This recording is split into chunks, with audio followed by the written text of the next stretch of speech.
Hello! Hello! And welcome back to Rarars Adventures.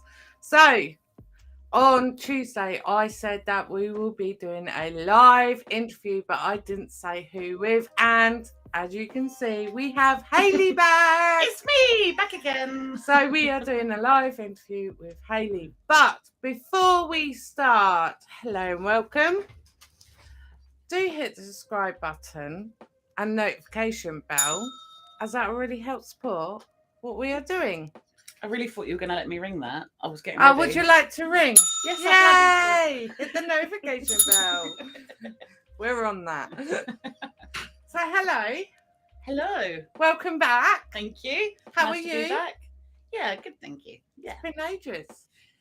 How long ago was it I did my last? You last did your interview with us in 2020. Was it really?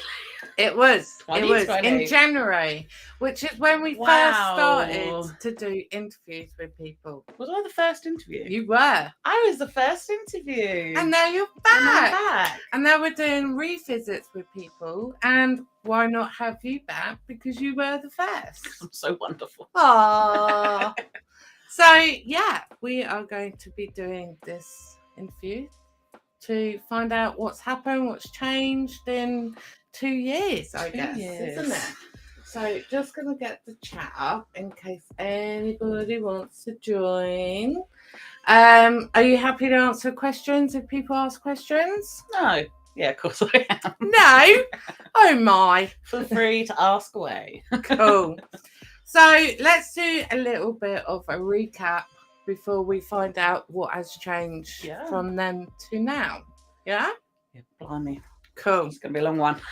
So, in 2022, no, that's what we're in now. In 2020, you had these problems, which obviously you know, but we're going to recap for other people. I hope I know. Let's hope so. Hey. So, you had bipolar type 2. Actually, it's type 1. Is it type 1? I discovered it is type 1, yeah. Ah, so that's changed. That's but we'll changed, come back to that. You had HS, and I'm not going to say the long words because I can't actually read them. Hidradenitissuppurativa. Hey, that's a good one. It's one of those things that unless you have these conditions that are in seem like another language, you don't learn. Yeah, you know. Completely agree with that. Okay, you have polycystic ovaries. Oh yes, my wonderful ovaries. Yes. IBS. Oh yeah. Yeah. And that was it on your on your health conditions. It was. So first things first. So I obviously watched your last interview. Let's hope to so. Recap, you were interviewing it. But to recap, refresh the mind because my mind's like a sieve. To see what's going on then to what was going on now. Yeah. And back then, you were waiting to find out if you had a job at Radars.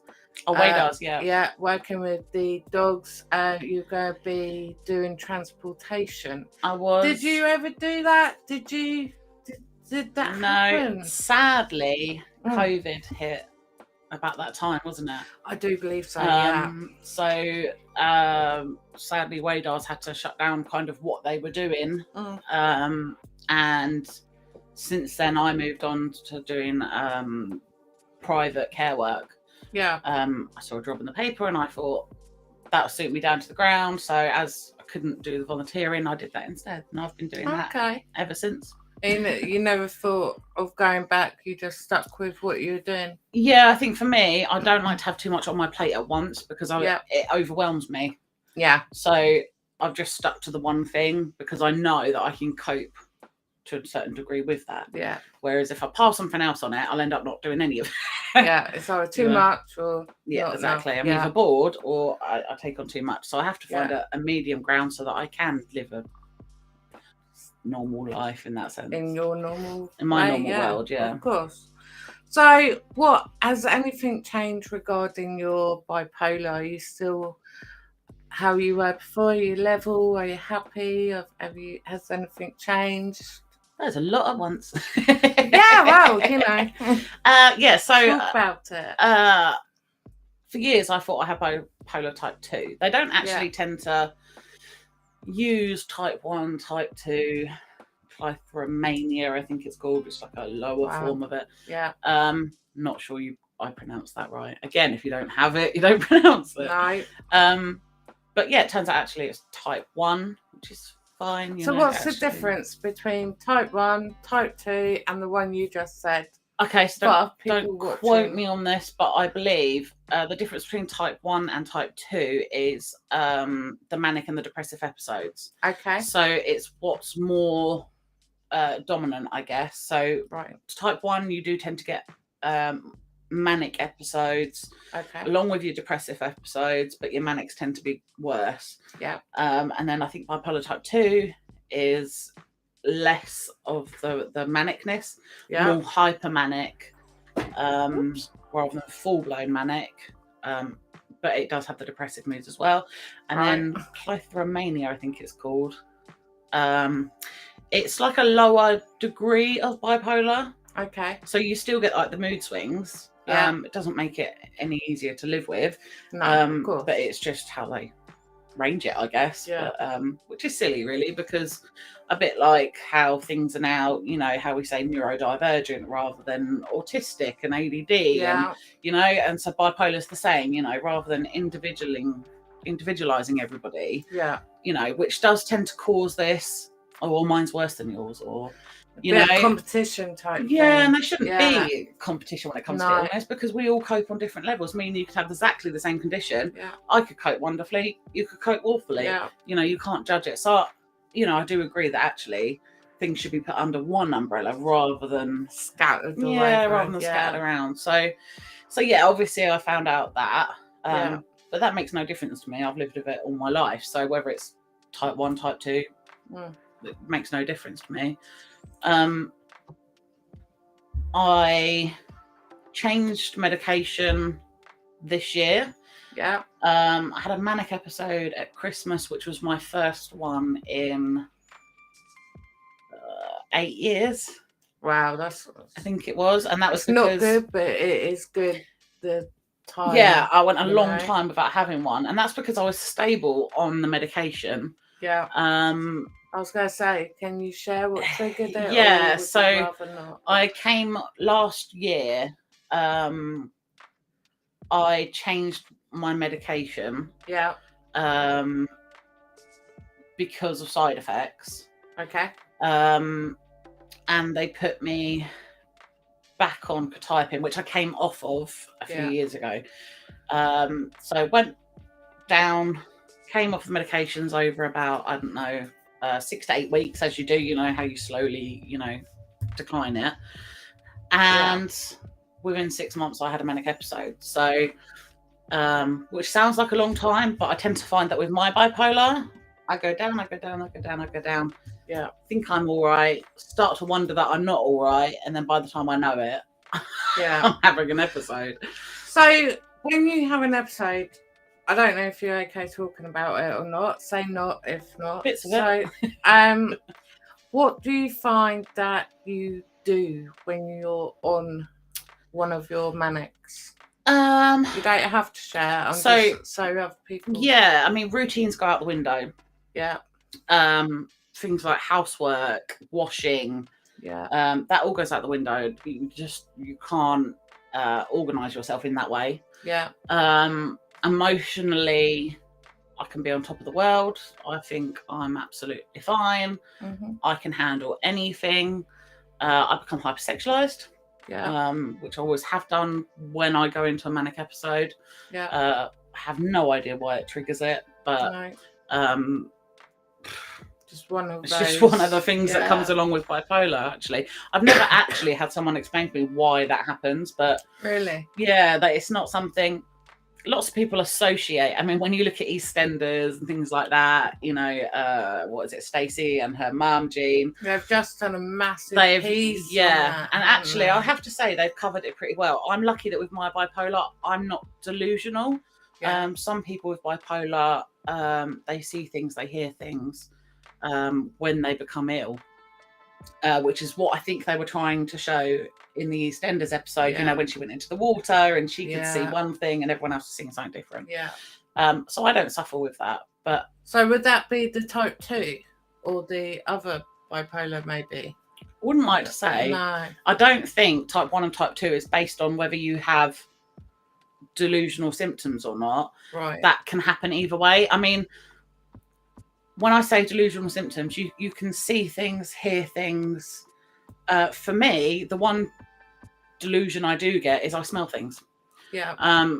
So it tends to happen when I'm either going into a depressive or a manic. Yeah. Can happen spontaneously in between, but I get this really weird smell that I cannot associate with anything. It's almost like a musty loft smell. Oh, okay, that's a strange one. It's a really weird one.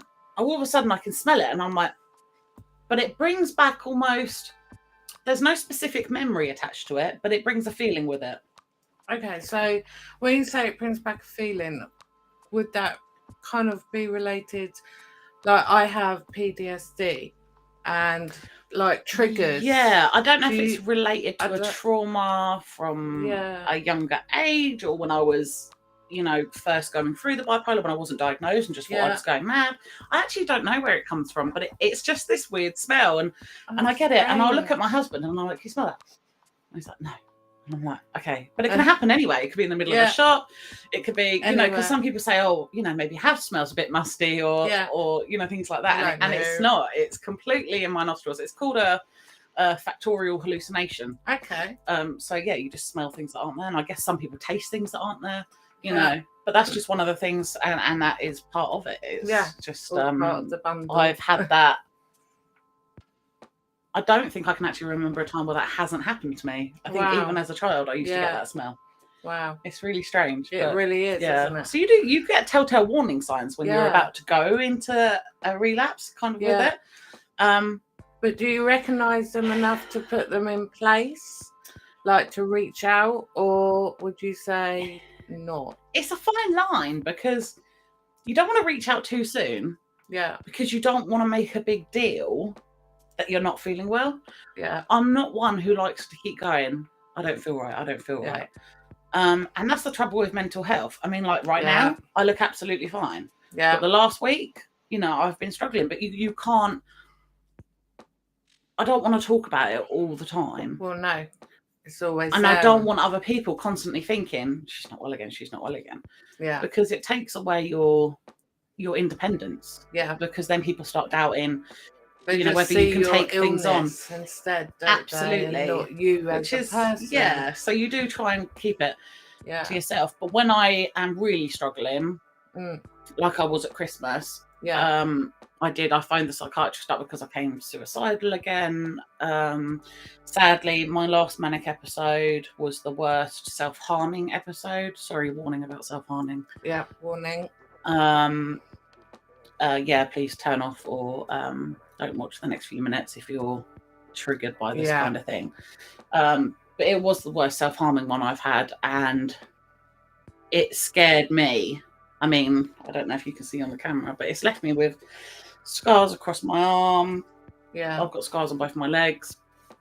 Which isn't nice because, there's loads of people out there that self-harm for different reasons, but you're left with this constant reminder of course that you've self-harmed, and I know you struggle with it when you have anxiety and you don't realise you're self-harming with your arms, and you get a scar and you look down at it and you think, oh God, why did I do that? It's a constant reminder every time you have a shower or you go to the toilet, so that was bad, and I knew at that stage I needed help.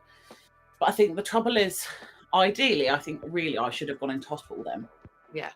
Luckily, there was no suicide attempts or anything like that. No. I'm very lucky that my husband and family are really supportive, and they wouldn't leave me by myself. So things like that can't happen. But I think the mental health system has been so overloaded recently. And there isn't any hospital placements. Whereas when this happened to me in the past, say when I was 21,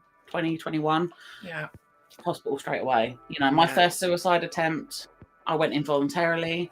My second incident that happened, I was told that I would have to go into hospital or I would be sectioned. So it was voluntary, but forced voluntary. Yeah.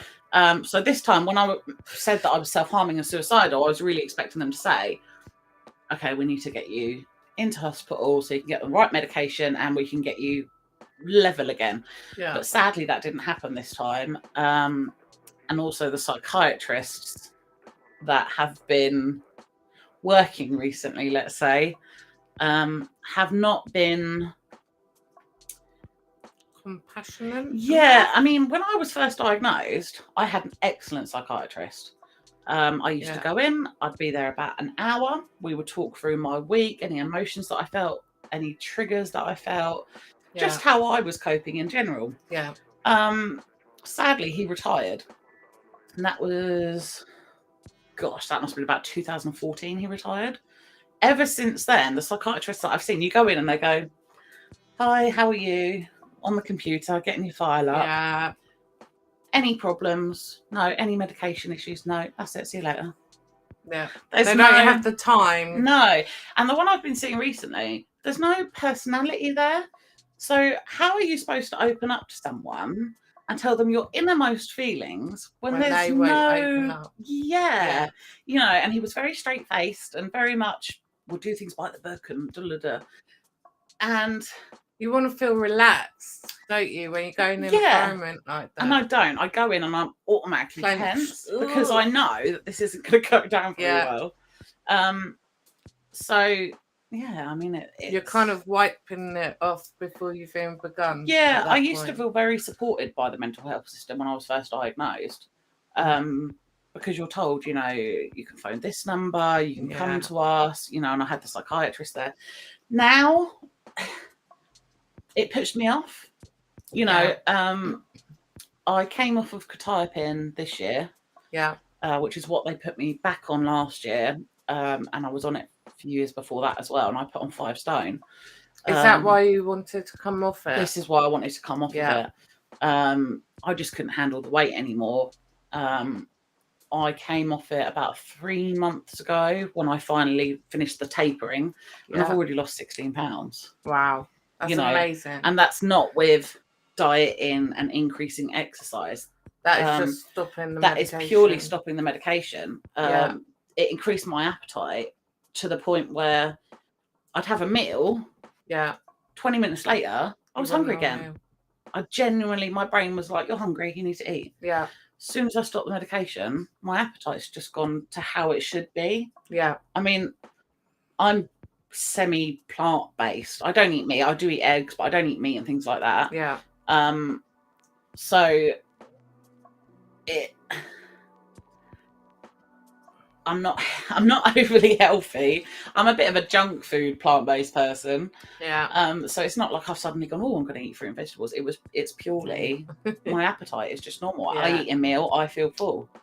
You know, instead of I don't eating need a meal loads and going, of I need snacks another meal. afterwards. Absolutely, which is so nice. And the other thing that was really getting me down about the quetiapine is that every night when you take it, and I'm not sure if I was on it when we did the last interview, but every night when you take it, within an hour, you feel sick, dizzy, basically like you've had too much to drink. So I used to start dreading taking the medication at night because I know that as soon as I've taken that medication, I've got to go to sleep.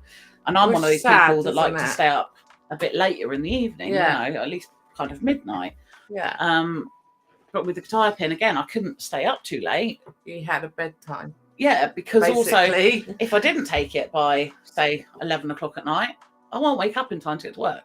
No. Because it knocked me out. You know, my husband could get up during the night. You know, the dogs could be barking during the night. I have no clue about it. And I remember you saying, like, because you were worried because you were so out of it. What if there was fire? You wouldn't know. I wouldn't know. You know, thank God I do have a husband. I live with someone because there must be people out there on this medication that aren't. But it's very demotivating medication, you know, and I do understand. Interesting to see if other people. I would have thought so. Don't get me wrong. For my mental health, it was fantastic. It kept me stable. But it gets to a point where, because of my weight, my mental health was going down again. Because 22 then, isn't it? Absolutely. And I think that's like that with most antidepressants, antipsychotics. A lot of medication nowadays has weight gain as a side effect. You know, and someone like me that has already got polycystic ovaries, so they're already I already have a tendency to keep weight and put it on my stomach and things like that. I've never been a small person, you know. When I met my husband, I was about 15 stone. If I could get down to that, I'd be happy again, you know. I don't want to lose loads of weight and look like a model, and you know, I want to be happy and comfortable in my own body, which helps with my confidence, which helps with my mental health. So I am glad I have changed medication. But it's, what I was saying was, it's like recently, since I stopped, I had quite a few side effects when I came off, and some quite unusual side effects. And so I was sick. I was feeling hot all the time, and I kept urinating loads. Right. It was like my bladder constantly kept emptying. But when I went to the psychiatrist, I think it was a 6-week checkup after you've kind of come off. He was like, "Oh, well, these are some very strange side effects." Like I was making them up.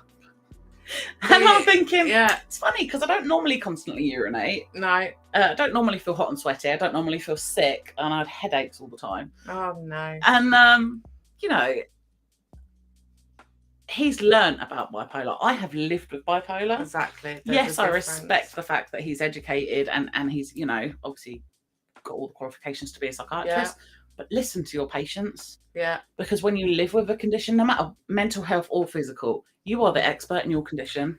Completely agree with that. Completely. And I think too many doctors and psychiatrists are very quick to go, "It's in your head." Especially when you've already been diagnosed with a mental health condition. You know, because they tend to. And then the urine, like, that could have been an infection. He should have gone, well, maybe you should go to the doctors, get a urine test. Exactly. You know, there's other avenues. It was a very strange symptom. So, and after about probably another week after that, it stopped. Really? It stopped. But what I was finding is when I came off of the quetiapine, my mental health, even now, I'm not as stable. Right. So if I get stressed about things, I'm too stressed about things. I get very angry very quickly. Which I hate because I'm not an angry person. But it's like, so like on a rocking stone as such. It's not quite balanced. It's out. An overreaction. My head can't tend to process emotions. I don't know. It's like, say you would get angry. My head would then add 50% anger on that. But not because I'm super angry, but because for some reason I'm misfiring. And it's, you know, so it is difficult in that sense. But he said to me, you know, maybe coming off of the typing could have been covering up an emotional instability disorder.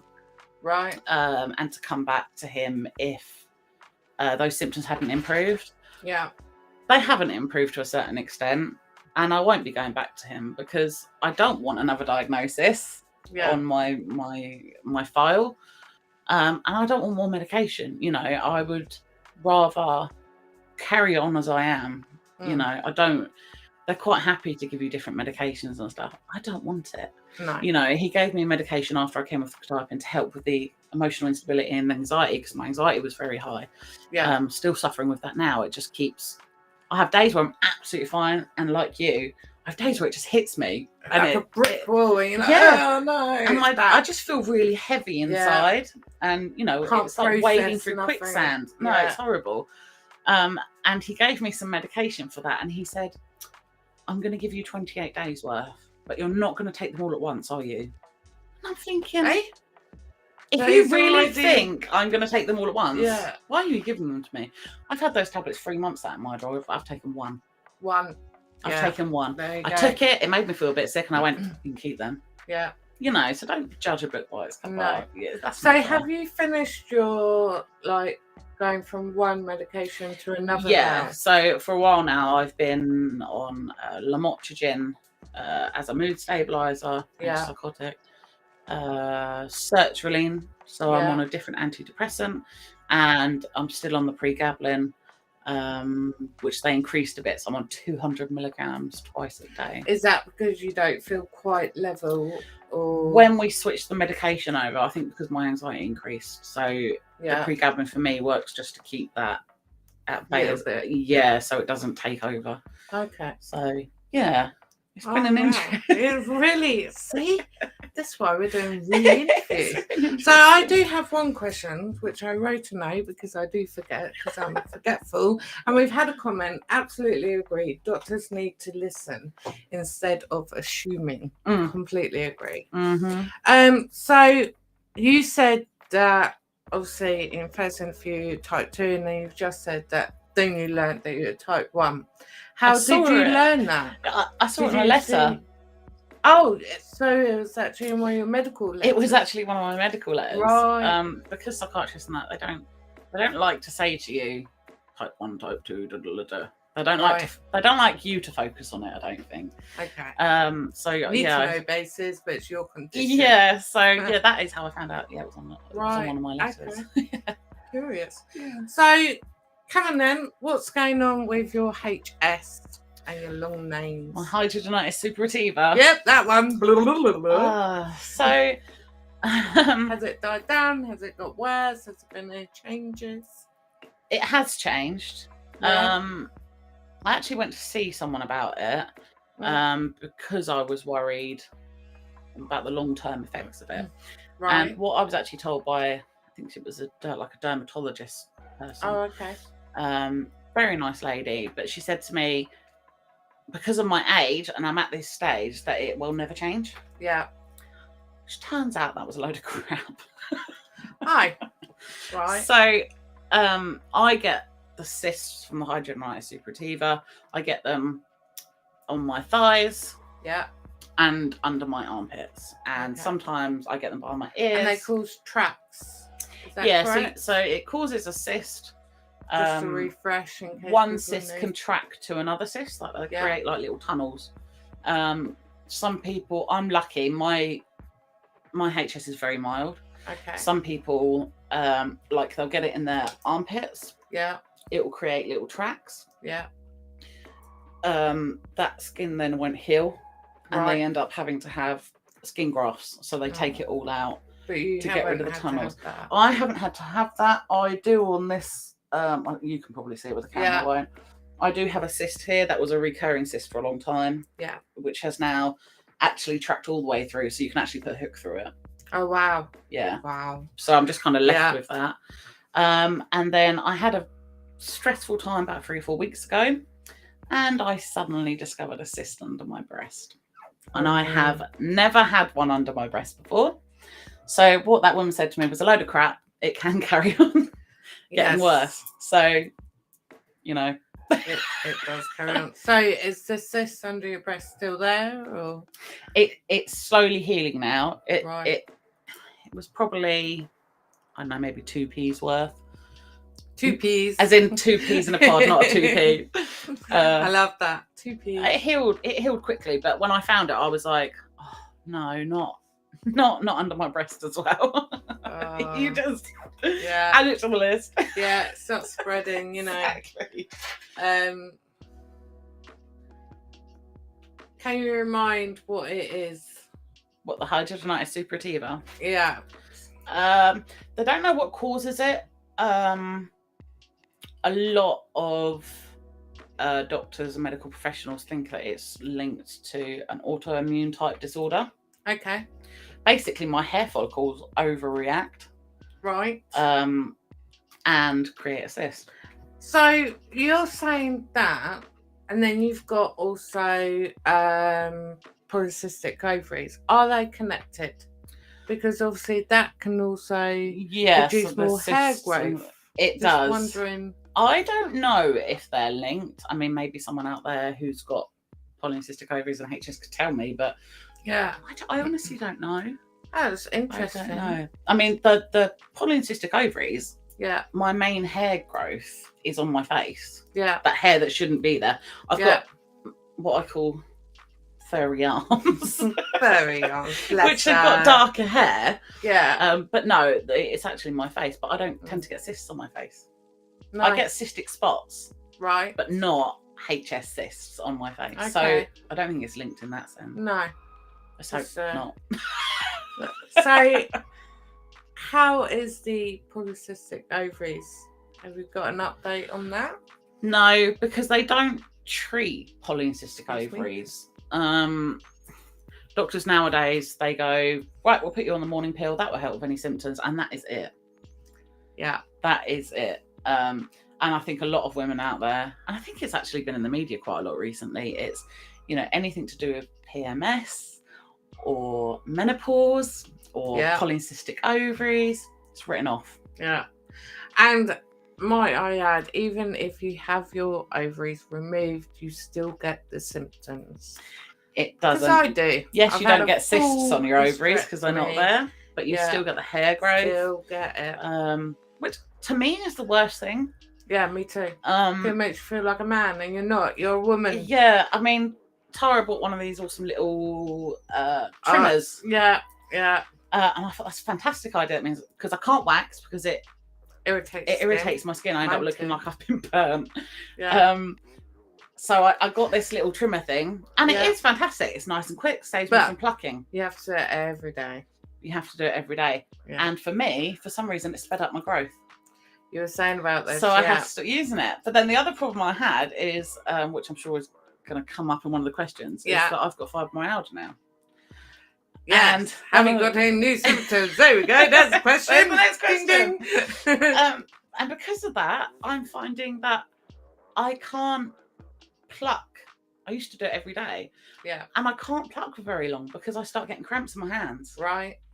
So that has been quite a big thing of mine recently. Yeah. Because, you think, what do I do next? Laser is really the only treatment option I have left. And it's not cheap. Oh, no. We've both looked into this. We've even thought about trying to buy one. We have. But oh mixed my God, reviews. And very expensive. They are. And it is not. I mean, I thought it was a permanent solution. It's not a permanent solution. It will still come back to a certain degree. So it's one of those things you just have to live with, I guess. Yeah. I will just keep shaving. And when I get old, I will tell my nieces and nephews that they need to trim my beard. Yeah. I mean, you're home, just say, get over it. Yeah. Yeah. So come on then. What new, if you have any, do you have any new health conditions? So, over the last couple of years, I was noticing that I was hurting a lot. Almost felt like I'd done like a load of gardening, right, or over exercised. Okay, but I hadn't. Yeah. And I was noticing that my shoulders were hurting. My different joints were starting to hurt. And then my ribs were starting to hurt, and I was like, "This is getting ridiculous. I don't understand what's wrong with me." No. So I started going through the diagnosis process. Saw a rheumatologist a few weeks ago.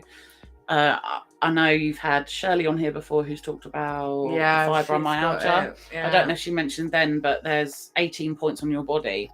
That are extremely tender when you've got fibromyalgia, and he tested my 18 points.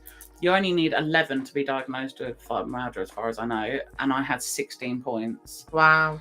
The only two places that didn't cause me pain was one knee and one leg. Really? One knee and one calf, I think it was. Yeah. And even that was painful. I mean, he pressed on my shoulders for the point, and still about 2 hours later, I could feel where he, it's a bloody awful condition, and the longer it's gone on, the more symptoms. Actually, before we went on camera, I was actually saying to my sister that last night I was getting cramp-like feelings in my legs, and it kept going down the side of my thigh and down the side of my calf, and it never turned into cramp. It was just a sensation. So along with these aches and the ribs hurting and everything else, then I get these weird sensations, and it's like a nerve pain. Sometimes I get what's like, when you get bit by a little, a little gnat. Yeah. Sometimes I get it up my face, or I randomly get it on my arms, pretty much all over. And you think, oh, I've been bitten, or someone's poked you with a little needle, and it's not. It's like nerve pain. It's linked to it. My IBS again is linked to it, which has got worse over the last 2 years. Used to be in my lower stomach. It's now in my lower and my upper. Right. I take omeprazole twice a day. I take 2 buscopan twice a day to keep it at bay, because otherwise I wouldn't be able to go out anywhere, because I just have a constant stomachache. Yeah. So you're finding different illnesses are kind of interacting with each other and making things a bit worse. Definitely. I think it's, to be honest, the fibromyalgia in a sense is worse than the bipolar, because the bipolar gives you breaks. Yeah, I can relate to that. Yeah. And I know a lot of people with fibromyalgia, they kind of go into recovery and then relapse, you know, it kind of comes and goes. But I'm finding at the moment it's there all the time. Like you get like electric shock type pains, which I think you get as well, don't you? Yeah. And you get them throughout the day, and it catches you off guard. You're like, oh, yeah, you know, and it's a reminder constantly that you're hurting. Yeah, I mean, today my side hurts, my lower back hurts, and my shoulders are tender. Yeah, but I could wake up tomorrow and that could not be there. No, it's so you never know what you're gonna get. No, never. No, and to be honest, I don't really discuss the fibromyalgia with people because it's a funny condition. Some people think it just doesn't exist. Like it's a myth. Like it's a myth. Yeah. But also, like you get symptoms every day and you get bored of talking about it. You do. You know, you don't want to whinge about it all the time. Yeah, you're just like repeating yourself as such. Exactly. Yeah. You know, and at the end of the day, we have to live with these conditions, no matter what condition it is. Yeah. And sometimes it's best not to talk about it all the time because it's like your head doesn't get a break from it. Yeah, and it takes away the judgmental you get in public. Do you understand what I mean? Like you say, "Oh, I've got this," and they just straight away look at you as if say, "You ain't got that." Yeah, or you get you're lying. You can't be that hurting that much. No, or you look fine. Yeah, you look fine, or you're too young. I look great every day. I looked great throughout my whole manic episode. You wouldn't know. Yeah. I worked through my whole manic episode. Yeah. You know, you get very good at faking and covering it up. Yeah. Fake it to make it. Fake it to make it. Exactly. Yeah. So, quite a few things have changed, shall we say, since 2020. Until you asked me these questions, I didn't realise how much had changed. I know. In that short space of time. Yeah, 2 years doesn't sound long, but it actually is. It is, yeah.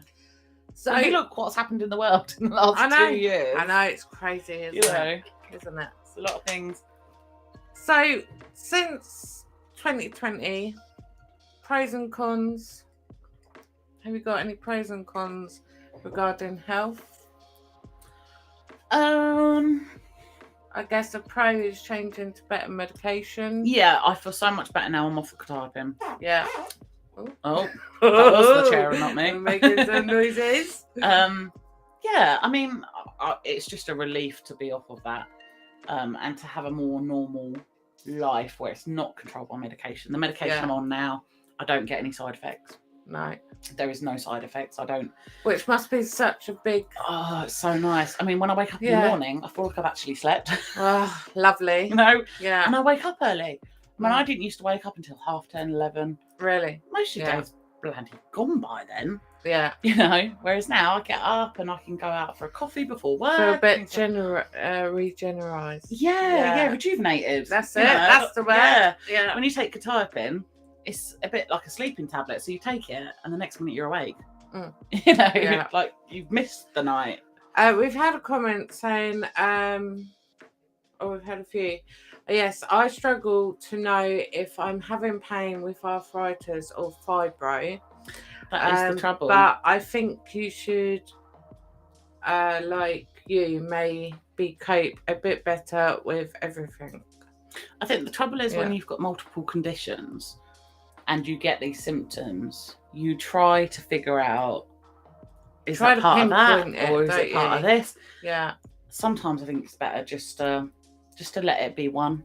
Yeah. You know, and take it day by day, because the more you try and figure it out, the more you stress yourself out. But again, I think personally that's more part of your story of accepting that you've got new illnesses. I mean, obviously you need to make sure it's not something terrible. Obviously out of the ordinary for you. You know, if you suddenly get those pain in your side and it's your appendix, don't just assume it's part of another condition. No.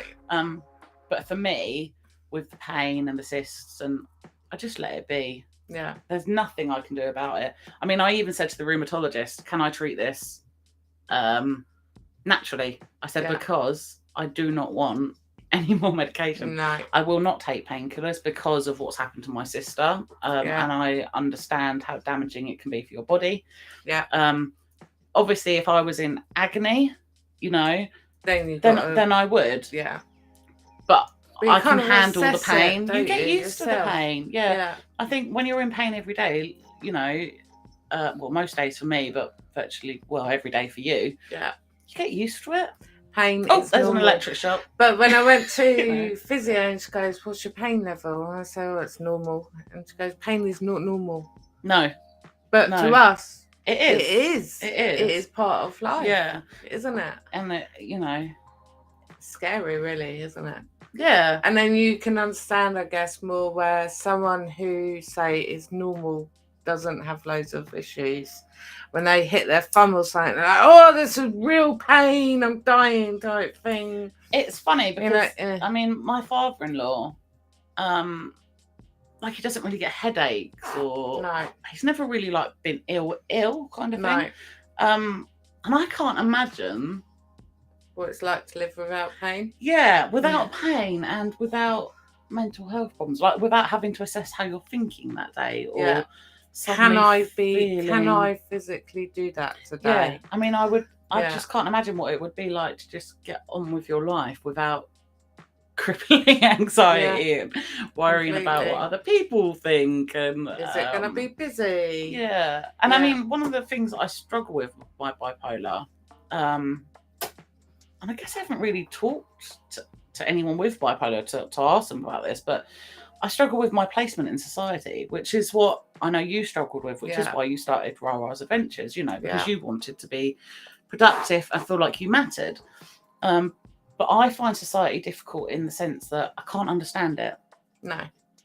Especially when there's things wrong in society, it clouds me. Yeah.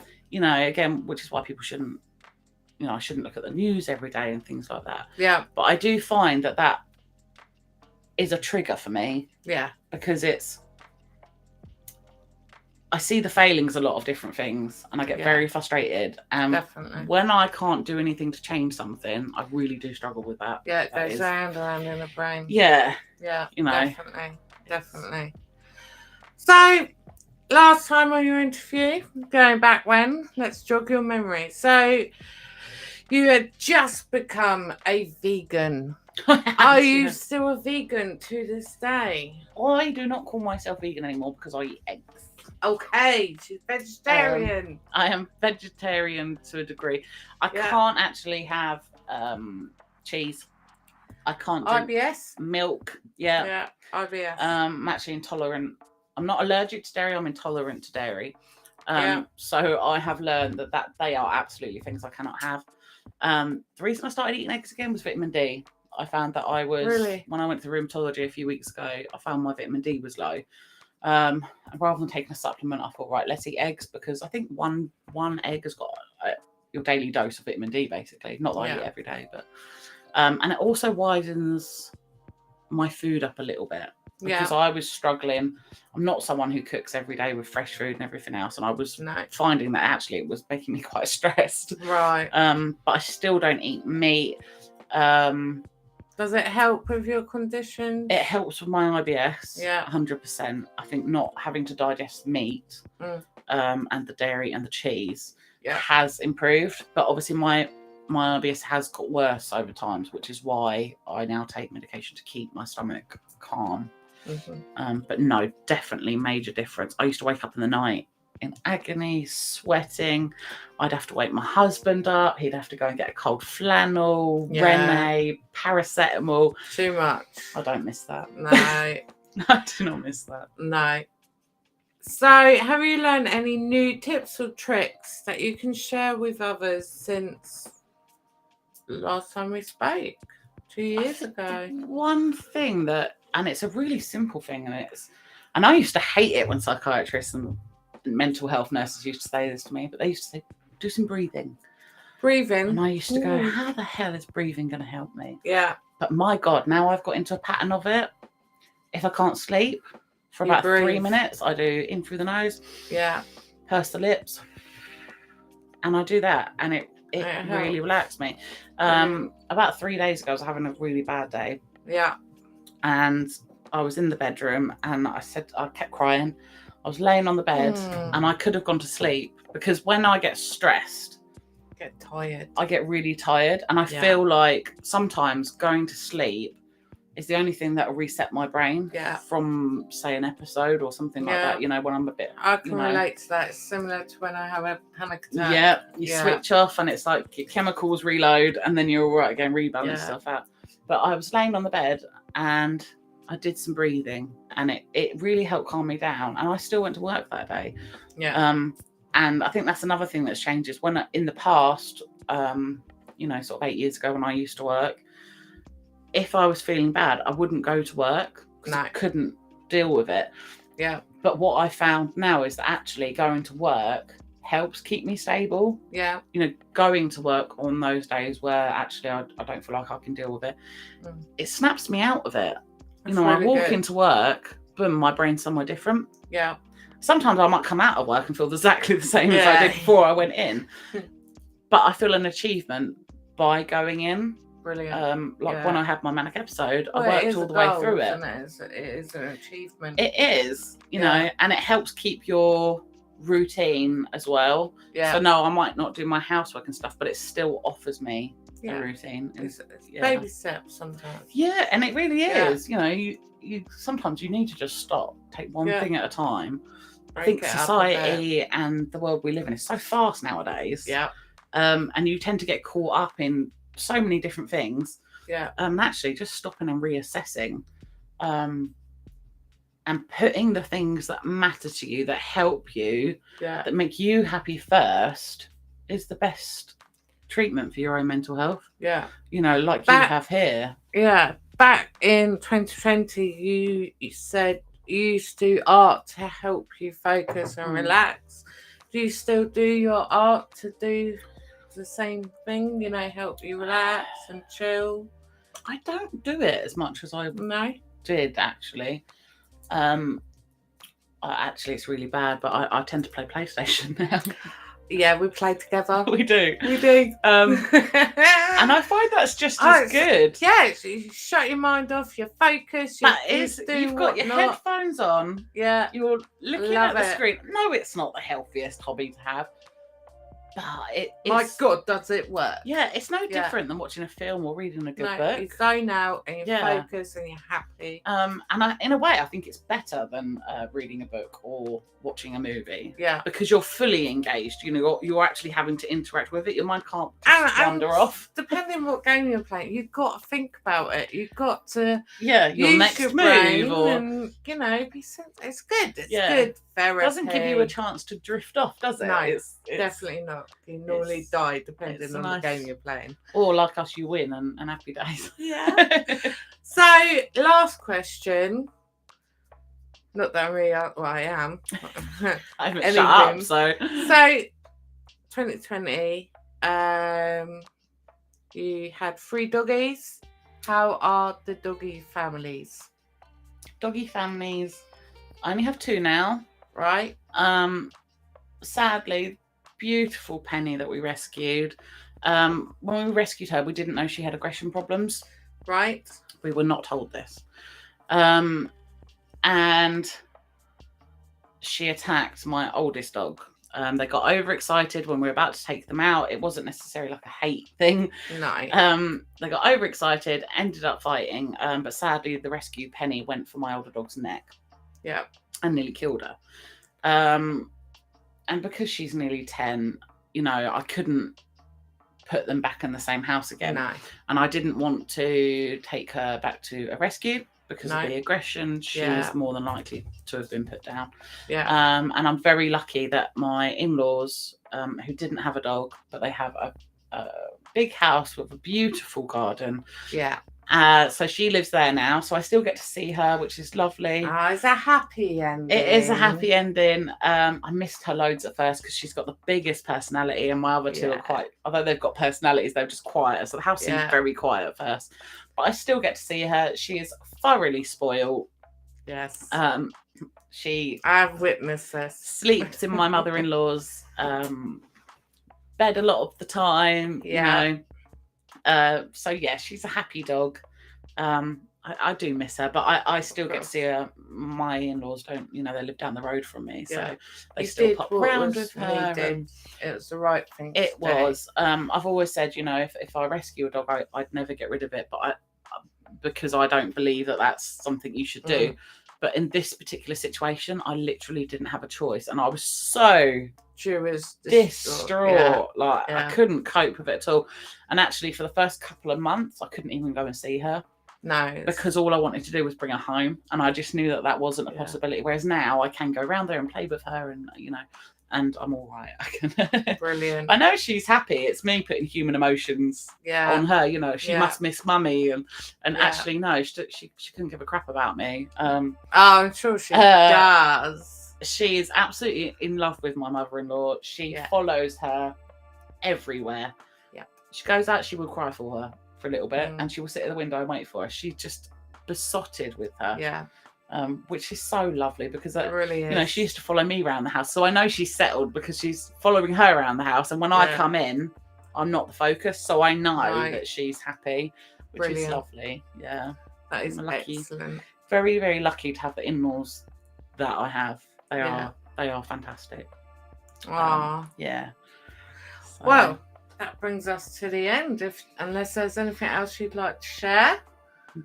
No, I mean, thank you for having me back. No, thank you for coming back. To be honest, it's made me realise how far I have come in 2 years, how much I have learned through having another matching episode. That I've learned more about myself. I've been in my job now for about 2 years. I was doing care work 7 days on, 7 days off. Yeah. Which again is me putting too much on my shoulders. I was coping with it. And then I got overstressed and suddenly I wasn't. Yeah. So what I did was I switched to my employer's PA work. So I go in 4 times a week for a couple of hours each time. It does keep me very busy. Takes a bit of pressure off though. It does take the pressure off cutting the hours down. I'm still going to work Monday, Tuesday, Thursday, Friday. Yeah. But I've got my weekends and I've got Wednesdays to have a bit of me time, spend time with my family. Yeah. Which I wasn't doing because work took priority, and then on my week off I was too tired. Yeah. So I wasn't playing catch up coming to see Tara, doing anything with Rarars Adventures, and so it's nice. It's nice. I mean, I recommend anyone to come back for an interview because it makes you. It's a refresher, isn't it? Yeah, you don't always do that, do you? Nice, you don't always go, actually. Doing all right. I might have more diagnoses and stuff, but I mean, every time me and Tara get a new diagnosis now, we just go, add it to the list. Add it to the list. Let's face it, I've got these conditions. What difference is it gonna make? Yeah, exactly. You've got to live with it, like you do. I mean, I think Tara's amazing for just biased she is because she's my sister. I know, but even if I didn't know you, I saw you at your lowest. Yeah. When you didn't think you had a reason to be alive anymore, apart from your husband and your dogs. Yeah. So to see you now interviewing other people, spreading awareness, I'm just so proud. Oh, it's a good girl. And I am, and I really hope that when other people see Tara doing this, that it inspires them, because you can still have a life. Absolutely. You can still enjoy yourself. You can still do things that other people do. Yeah. It's not the end. No. And like I said, when we get a new diagnosis, it goes on the list because it's at the beginning when you get ill, you think that is the end. But you do. But with experience of your condition itself, of course, it's not as scary as it seems at first. We had a comment. Fantastic interview. Thank you for being brave and doing one, Hayley. I'm not brave. I'm just here. So before the interview, we let Hayley choose what she would like as a thank you for doing the interview with us. And of course, if you want to come back to do an interview with us, you will get a free gift too as a thank you. Or if you're interested in doing an interview with us, hit us up, give us an email at rararsadventures@gmail.com. gmail.com, or PM me on Facebook or Instagram, Twitter, or the website. Join the website. We've got a chat forum on there where we're trying to build up a community. And no matter what condition you have, I mean, you could have eczema. It's still something that you're learning to live with. Absolutely. So anybody, you know, can do an interview. Definitely. It's not about how bad your condition is, it's how your condition affects you. Yeah. Not the level of the condition. It's not about anyone else, it's about you. Definitely. And I know you're giving me, I really want the microphone, but she won't let me have that. I will not let you have that. But you can have this. Aww. So I'll let you show them what it is. My pen. So this is one of the first pens that's gone out. That's amazing. And it's got a stylus on and a Rarars Adventures. Do you know what? That is a proper heavy pen. That's really good. Yeah, they're really cool pens, Rarars aren't Adventures. I don't know if you can actually see that. Oh, high up. Oh, it's gone blurry. Oh, it's gone blurry. No. But it is an awesome pen. Yeah. And you got me a card. And your card. Oh, you silly sausage. See, we like to look after everyone. You know, who says that on comes and camera. I helps. treats me like crap off. No, I'm joking. No, I'm joking. Red! Oh, that's so cute. How cute is that? Can I read it out? If you wish. To Hayley, thank you so much for joining. Thank you so much for joining Rarars Adventures to do an interview, to share with others. We hope you like your mug. Where is it? Well, you were going to get a mug. And then she said she wanted a pen. But the mug she would have got. Yeah? I think I might just have to buy myself a mug. I think, yeah, we should maybe put these on the website. If I would love to have a mug. Support Rarars, they could buy I want to have a mug so that when I'm sat at home and I'm watching your videos of your lives, I can sit there with my Rarars Adventures mug and join I was there. Exactly. And it says lots of love from Rarars Adventures and Mandy Duffin, otherwise known as Mummy. That's really cool. Thank you. Appreciate that. So thank you for having Hayley. me. Thank you, Hayley, for coming. We're going to revisit on your interview. No problem. And thank you to you guys for watching and supporting us. Remember, if you'd like to do a revisit or interview with us, contact us at rararsadventures@gmail.com or PM me on any social media. We'll have to do it again in a couple of years' time and see what's changed with us both since then. Yeah, definitely. So, lots of love. Oh, wait.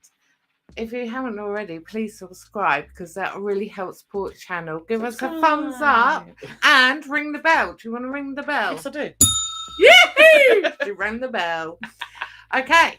So, thank you again, and we'll see you again very, very soon. Lots of love and take care.